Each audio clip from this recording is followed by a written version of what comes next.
Waalaikumsalam warahmatullahi wabarakatuh. Baik anak-anak, bagaimana kabarnya hari ini? Baik, Bu.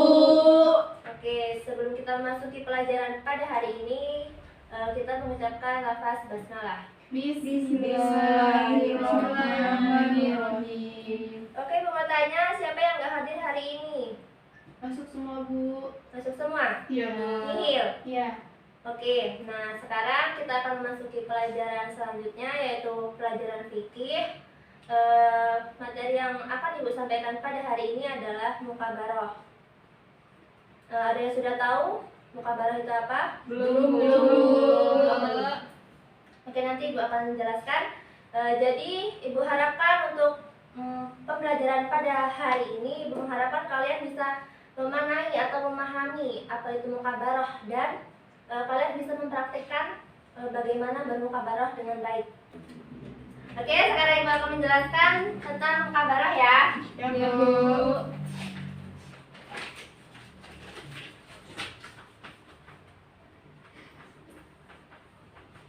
Jadi mukabaroh itu adalah kerjasama antara pemilik tanah dan penggarap. Nah, di mana benihnya ini dari si pemilik tanah. Nah, jadi mukabaroh ini sudah biasa dilakukan di Indonesia. Di negara kita ini sudah biasa untuk seperti menyewakan tanah atau bekerja sama antara kedua belah pihak itu tuh udah sangat biasa gitu. Udah lumrah, benar. Nah, terus dari pengertian mukabaroh ini kalian sudah paham? Sudah. Ya, nah jadi sekarang yang selanjutnya itu tuh syarat mukabaroh.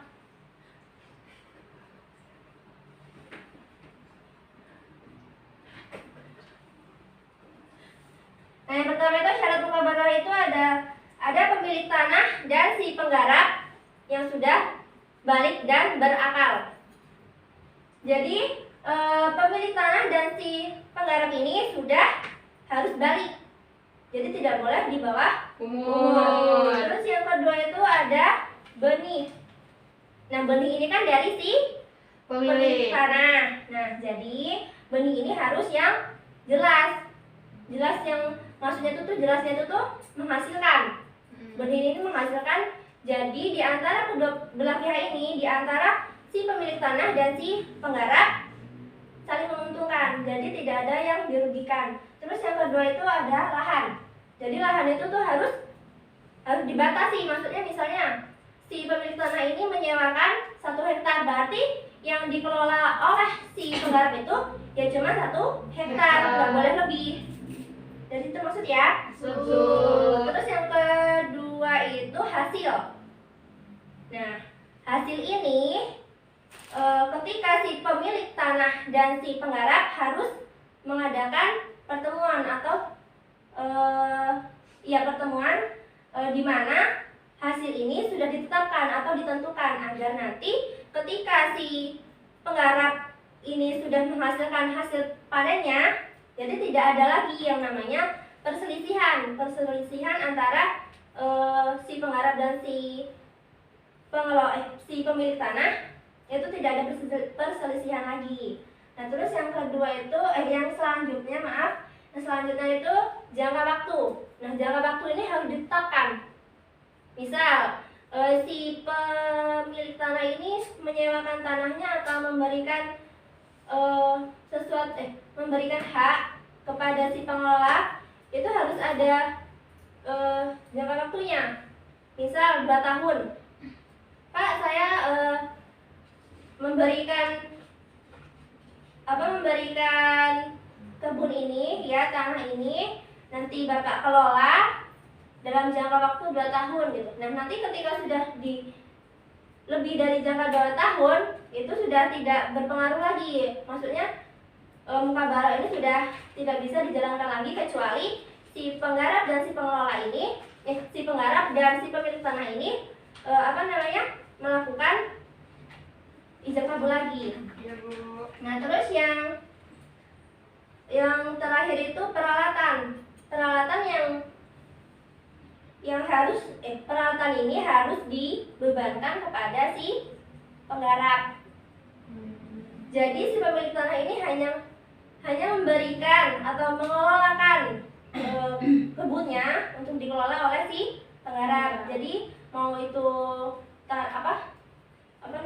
peralatan itu dari si pengelola. Nah, terus syarat sudah.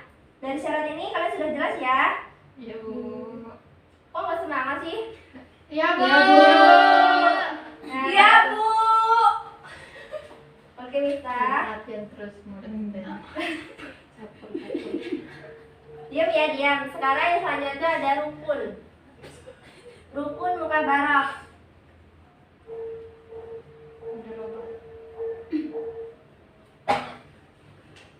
Nah, rukun mukabarah ini yang pastinya yang pertama ada pemilik tanah. Itu pasti harus ada. Terus yang kedua itu si pengelola. Iya, benar Evita. Si penggarap atau si pengelola. Terus yang ketiga ada tanah. Tanah yang akan dikelola oleh si penggarap. Terus yang terakhir itu dia ijab kabul. Nah, ijab kabul ini di dalam mukabarah itu harus lisan, tidak boleh tertulis. Jadi si pengelola dan si pemilik tanah ini harus bertemu langsung untuk membicarakan kerjasama tersebut. Nah, dari pengertian mukabarah, syarat, rukun, dan sekarang selanjutnya itu ada hukum. Hukum mukabarah itu mubah atau boleh, terkecuali tidak dibolehkan, terkecuali itu si pengelola merasa dirugikan. Jadi boleh si mukabarah ini boleh dilaksanakan atau dikerjakan atau dikerjakan asal si pemilik tanah dan si penggarap ini bisa saling menguntungkan. Jadi tidak ada yang dirugikan. Dari sini ada yang ditanyakan? Iya, Bu. Ya, Jana silakan. Apa aja sih, Bu, yang misalkan membatalkan akad muraqabah ini? Mukabarah. Yang membatalkan ya? Iya. Ya nggak apa kali kalau tanya salah. Iya, Kan Bu. kayaknya Iya, Bu. asing kan? Iya, Bu. Mukabarah ini emang asing, tapi sebenarnya tuh sudah biasa dilakukan di Indonesia, tapi cuman beda Bahasanya. beda bahasanya. Nah, jadi saya langsung jawab ya, Jana. Jadi yang membatalkan mukabarah ini yang pertama, jika jangka waktunya sudah habis.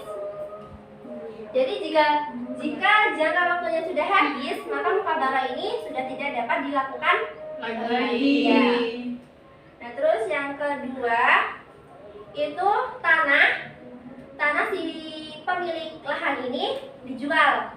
Tapi dijualnya ini ada sesuatu hal, misalnya anaknya sakit, jadi harus butuh biaya di rumah sakit yang banyak.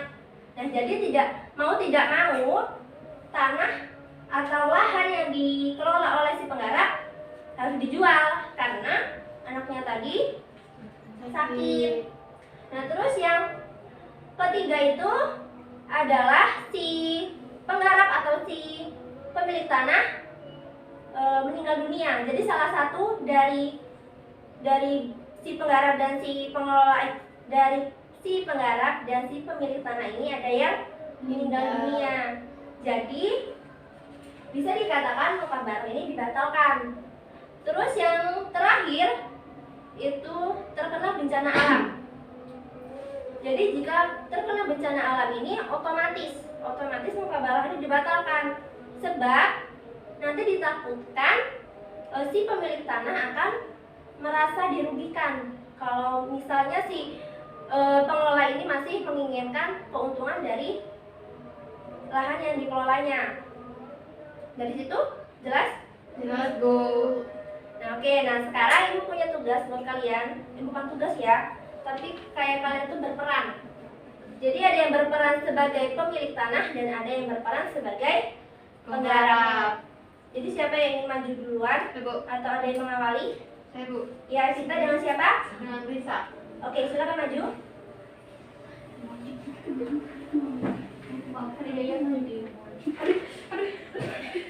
Gak bakal belajar. Nanti kalau salah kan dibenerin.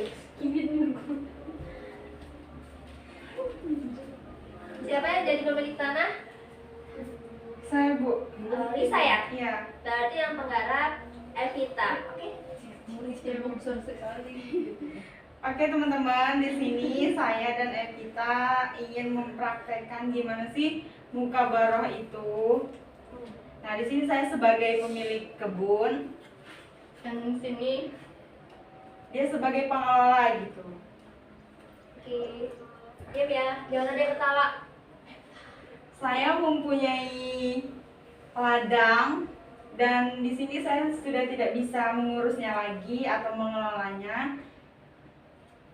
Ladangnya seluas 1 hektar. Nah, di sini saya menawarkan apakah kamu ingin mengelola kebun tersebut karena saya sudah tidak bisa lagi mengelola karena berbagai alasan. ya Bu, saya mau. Gimana sistem pembagiannya itu Bu? Oh, sistem pembagiannya tuh dari saya 60%, jadi buat kamunya 40% gitu dari hasilnya nanti. Oh ya Setuju udah. nggak? Setuju. Oke. Deal. Nah, waktunya itu saya memberikan waktu 5 tahun karena 5 tahun itu diperkirakan saya tidak bisa menggarap ladang tersebut, jadi 5 tahun. Tapi jika memang kamu nanti nggak sanggup belum nyampe 5 tahun udah nggak sanggup, nanti tinggal ngomong atau bilang aja gitu. Ya Bu. Ya. Sepakat? Bu, sepakat. Nah, jadi gitu teman-teman praktek mukabarohnya.